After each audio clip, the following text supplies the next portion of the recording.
One question I want to ask you, which is about how you structure your days, because I think people listening to this would think to themselves, oh, I can do that. I can go out and I can spot these businesses and services that I use every day, and I could probably go to meet these interesting people, set up a trading plan and all that type of thing.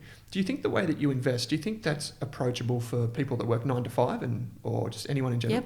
Yep. Yeah, definitely. I think everyone can see these interesting businesses, and I think just acting upon that, if you're at a party and everyone's talking about they've just bought this iPhone and everyone's at the party's just talking about iPhones, you think, that might be a good time to just have a look at Apple shares. Or I remember years ago, I was going to a party and everyone's talking about LinkedIn. So this is a long time ago when everyone was setting up like a LinkedIn profile. Yep. And just strangely, it was around Christmas, and almost every day, there was a different Christmas party going on. Everyone's like, oh, I've set up my LinkedIn.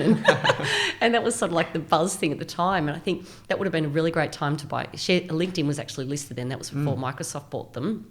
But, that would have been probably a really good opportunity to look at LinkedIn and buy some shares. So definitely, I think just being aware of what's happening around you and checking out these businesses. How about on the accounting side? Do you think people that aren't accountants can have the ability to do that fundamental research? Or yeah, there's enough programs out there to go through all the figures and give you the PEG ratios and the PEs, and you can look at the earnings growth. So I don't think you necessarily have to dig through the whole.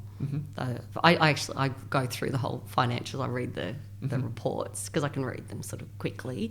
But I think just people don't have that knowledge. They can still look, whatever, through their broker or through their online platform or whatever they're using. They can look at the ratios. Yeah.